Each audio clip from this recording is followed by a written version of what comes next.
Hi, welcome to the Pole Shift News. It's Gene at the Mavstar Observatory. Guys, got a couple of things coming up in this video I think it's going to be really interesting for you. Do you want to see some cutting edge, exciting technology? Just bear with me a few minutes and we're going to get into that. We've also got an email this afternoon of North Warwickshire Borough Police. I'll get into that as well. And you know what, guys, it is already happening and taking place whilst we sit here and discuss these things. You know, the world is changing. There's a big operation now being launched by North Warwickshire Police in this county because there's a new type of crime going on. We're going to get into that a little bit later, but I've been busy over the last few days, as you can see, going through this shopping list of parts for the Muon detectors. We're getting there, guys. We've got the resistors, we've got the capacitors, we've got the DCD boosters, and I'm going to show you that technology in a bit. Our SIPMs have arrived, or at least the first batch of the SIPMs have arrived, and I want to get into that because that's super high technology. It's the same sort of chips that NASA are using, the European Space Agency and CERN. These are what enable us to detect those subatomic particles, and especially the ones that we're looking for, the muons. So I'm going to let you have a little look at that. I'm just going to talk about it because I think it's well worth talking about. I mean, this single component makes up the majority of the cost really involved in building these muon detectors, although there are, as you can see, a load of other components. There's about 60 different components that's got to get soldered onto these boards, and I think we're already at 15 different suppliers. So that's why I've had my head down the last few days, just going through the suppliers, making sure that we get the exact same part, because if one of these components isn't the right component, it won't work. If we don't assemble them on the board exactly as it should be, it simply won't work. So there's been a few other things other than just electronic components that we've been ordering. We've also been souping up our power station, the one where we do all the soldering from, and we've got a real super fine nib now on there. We've ordered some real tiny thin solder so that we get the precision of the work done as best we can. So guys, before we get into that, as always, big thanks to those people that are supporting us on the Mavstar Observatory. Like I say, these things that we're building are not cheap.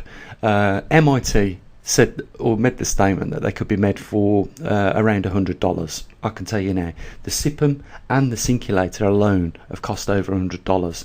And I'm finding with a lot of these components, you just can't order the amount that you want. You've got to either buy more than you need, or because they're so expensive, I'm just having to buy a few to get us going with at least some working muon detectors for now. So what my plans were, first of all, let's get into the big chunk of the news. So guys, big thanks for those that are supporting us. And guys, we're spending money like it's going out of fashion at the moment. We're already close to £2,000, would you believe, expenditure on this. And we've also got the cloud chamber going as well. And we've spent, as you know, over the year, quite a few quid on that as well. And we've just had today, I'll show you a bit later in the video, some Peltier elements arrive, another 12 of those that goes on the array for the cloud chamber. So real busy at the moment, but more than anything, guys, we need some support. That's basically what we need more than anything. So let's get into it then, guys. So as you can see, guys, this letter was emailed me this afternoon, and I immediately thought, it needs to be put in our upload and talked about, because there's a new crime. Well, it's not new. There's always been cattle hustling, but it seems to be becoming that much of a problem that the local police force have now put in Operation Hillman to deal with this crime. And what the crime is basically at the moment seems to be largely affecting one particular type of cattle, which is sheep.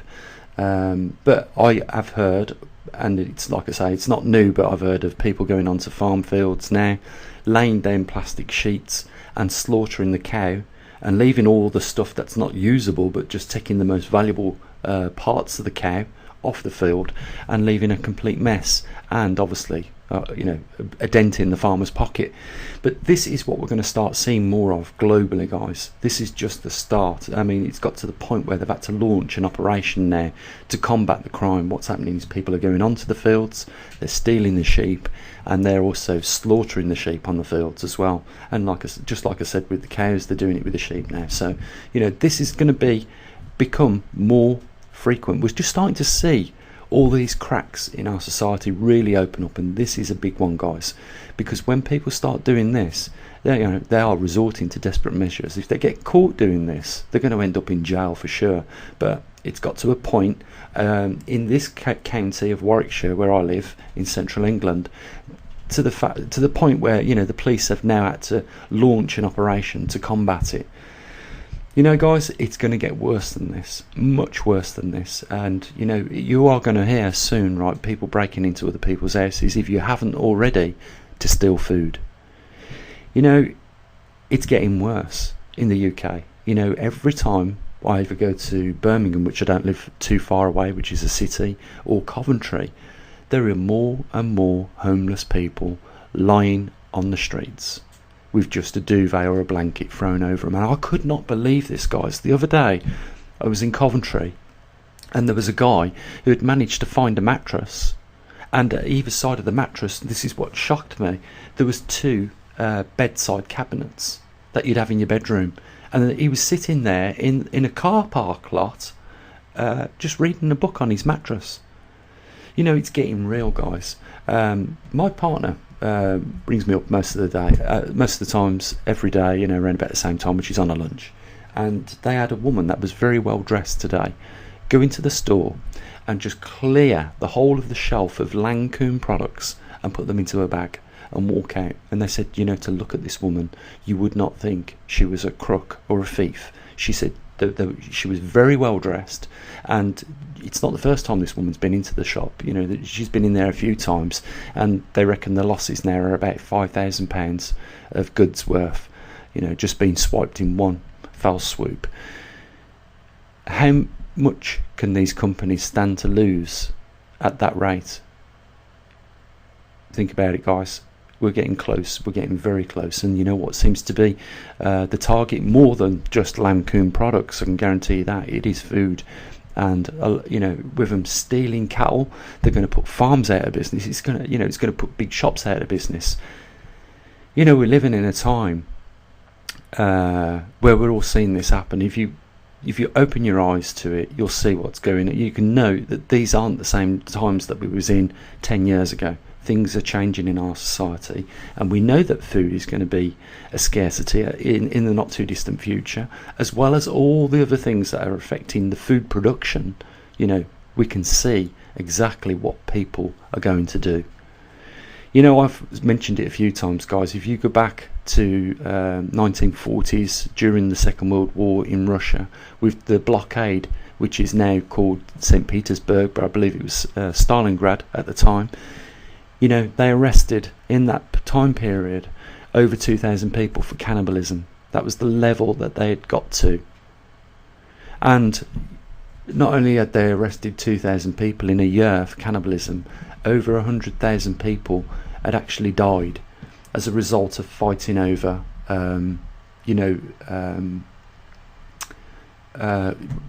food stamps and rations. So, you know, it just shows you, doesn't it, guys, what times we're in. And they're going to get, these times are going to get worse.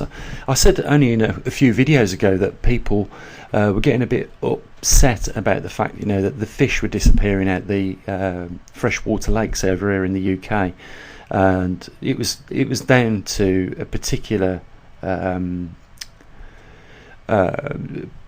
race of people that have recently moved into our country. And what they've done, well, it's carp is a natural part of their diet, so, you know, for them to, you know, fish it. But the problem is that the fishermen in this country are obviously getting a bit frustrated about it, because we've never, the English have never ate carp, really, as far as I'm aware, in this modern time, any at least. They might have done in the old days. I believe they was originally imported into this country, but, you know, we didn't, you know, recently eat them, but we've got people in our country now that do eat them. And, you know, this is just the sign of times to come, guys. when the money becomes you know, less and less, but the food prices start to increase as a multitude of reasons. You know, I mean, if they keep losing stock like this off the farms, you know, it's going to eventually end up affecting our pockets when we go to buy lamb or something like that. But you know, it's going to get to that point, guys, where it's going to become more and more popular. You know, people are resorting to, you know, extreme behaviours now. I mean, to go onto someone's farm field and not only steal the, you know, the cattle, but also butcher it on the field and leave a complete mess. It's just, you know, a sign of times to come. They're calling them actually retro crimes, because these were crimes that died out completely and now they're coming back because of, you know, how much you know, the cost of these things are going up in the shops. But it just shows you, doesn't it, guys, what people and levels that they're prepared to go to. So let's get on with the technology. Let's have a look at these SIPMs. Edge state-of-the-art technology. This is a SIPM, a silicon photo multiplier, and this is what detects that faint trace of light that comes through the singulate that you can see is on there. And these are made up with probably about 1,000 cells. You can't see them because they're so microscopic, but the cells are like PNP junctions, and that's basically how it works. And when in fact it's a lot like looking at this square now, but only smaller. When a photon goes in there, it detects it and gives us a signal back through the front end electronics. But it doesn't look a lot, does it, guys? And I know you can't appreciate the size of it. It's very small, but that one chip, like I say, contributes mostly to the cost of the entire thing. And if I just put my little finger by that chip, you can see how small it is. And like I say, we're using the very, very same chips that NASA would be using, or CERN would be using in their detectors, and even the European Space Agency. There's nothing different from the equipment that we use to them guys.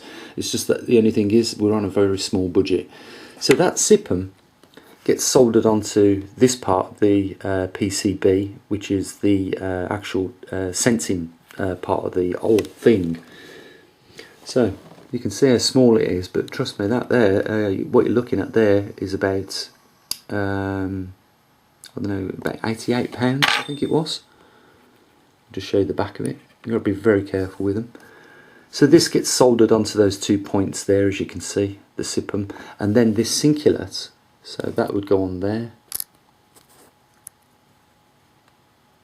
And there's a very particular way of, let me just get the focus right on this. There's a particular way of getting these so that they fit completely flush on the board, which I'll show you when I'm soldering them up. But what I'm waiting for is just a few more components, then we can get the soldering gun out and we can start putting these together.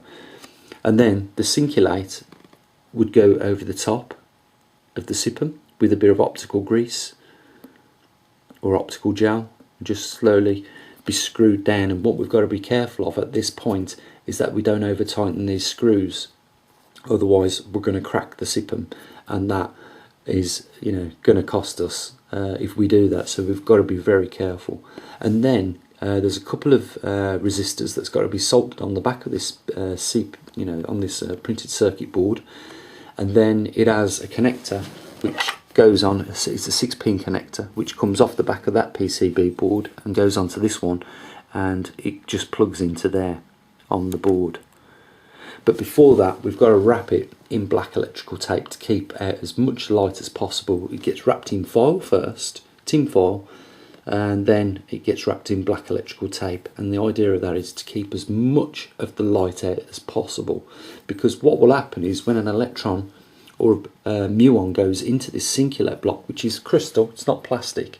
Well, it is plastic, but it's a special type of plastic, and it converts it into visible light. And our very, very high resolution, believe it or not, that's a 6x6 SIPM. They come in 1mm SIPMs, and that's why this one was dearer, because it's one of the largest ones I think they do. And there's no other technology either, guys, out there that can do what these SIPMs do, or is at least as fast and as efficient of them as what these do. But without the front end electronics, you know, that's where half of the speed comes in on this. And as you know, I mean, the Arduinos that we'll be using on the board, if I just show you one, they've only got a clock speed of about 16 hertz, if that. So they're not very fast, really. But you know, without the front end electronics on these, you don't get the best out of these SIPMs. But there it is, guys. You know, very shortly we will have, hopefully in about a week or so, our first Muon counter all up and running. I've got some components that I'm waiting to come from the United States. One of my companies that I'm dealing with is ordering a lot of the resistors for us. We've got these two chips which should be here shortly as well, and these are going to be probably the most difficult chips to put on this board, as I was talking about the other day. But what I've done is I've went and brought a soldering iron tip as thin as this pointer that I'm using there, so we can get them soldered on, the DCD booster and this one here as well. And you can see how small the points are on there. We've got to be very careful not to solder it over each other, otherwise the whole thing won't work. It really is, guys, a mission not only to source the parts that we need for this, but also it's going to be like an exam that you can't afford to fail, because if you fail on just one of these components not making contact as it should, it won't work. If you buy the wrong components to start with, it won't work, and if you put them on the board incorrectly, it just simply won't work. And you know, like I say, these things ain't cheap, and we can't afford to make any mistakes, and we desperately need to find out now how much cosmic radiation is actually inbound at different locations of this planet, and that's what we're building these for, to answer that question. It's always coming down to the same thing, guys. You know, you start off with, you know, pondering a question, and then you work out how to answer the question, and in this case it's building these devices so that we can detect the particles that are inbound, and you know, at the end we get the answers, like for instance how much cosmic radiation is actually inbound in Brazil right now, because that's one of the regions in the lowest magnetic intensity on our planet right now, that and South Africa. And you know, we can also, with the information that we arm ourselves with as a result of collecting the data from these Muon detectors, we can work out whether it is having an effect on the local climate, and we can also ask some real experts as to what levels of radiation that these parts of the world are experiencing pose the greatest threat, and we can ask the medical experts that question when we get to that point. But beforehand, guys, we've got to build these things, and like I say, this project is probably the dearest project we've done to date, because we've never had PCB boards made like this. We've always put the stuff together with stuff that's on the market. Well, you can't buy this stuff unless you have it manufactured, and we've been lucky that, you know, MIT have made it open source. But I'm telling you now, you can't build these for, like MIT saying, you know, for $100. There's just no way of doing it, because you simply can't buy, you know, a couple of resistors. You simply can't buy, you know, one PCB board. You know, you've got to, if you want to do it in the manner that we're doing it, you know, you have to order like we did and buy 20 PCB boards to start with. So yeah, that's where we are. I've had the Peltiers come, another 12, so we're going to finish off the array over the next few days. We're waiting mainly for parts to come now for this, guys, but as the parts arrive, I'll solder them on and I'll show you, and we'll also get this over the next few days all finished, just at least this one part of the PCB, because this is the powerhouse of our operation. This is the sensor, and this is what, you know, tells this part of the board what's going on and at what levels. So yeah, chicken in, guys, in a few days time, and we'll leave it here, guys. I just mentioned, you know, we're at the end of the month. You know, if you want to help support what we're doing, obviously you know that there's a great cost involved in building these things, and the only way I can complete them is if we're getting support to do it. So, you know, I'll just mention quickly the link at the bottom there in the description. You can support us on Patreon, and you can make a one-off payment if you want on PayPal. Simple as that.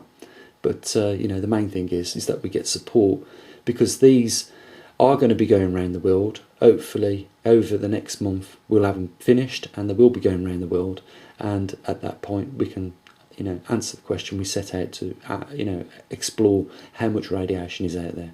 So links down there guys if you want to support us, and as always, so what I usually do, bye for now.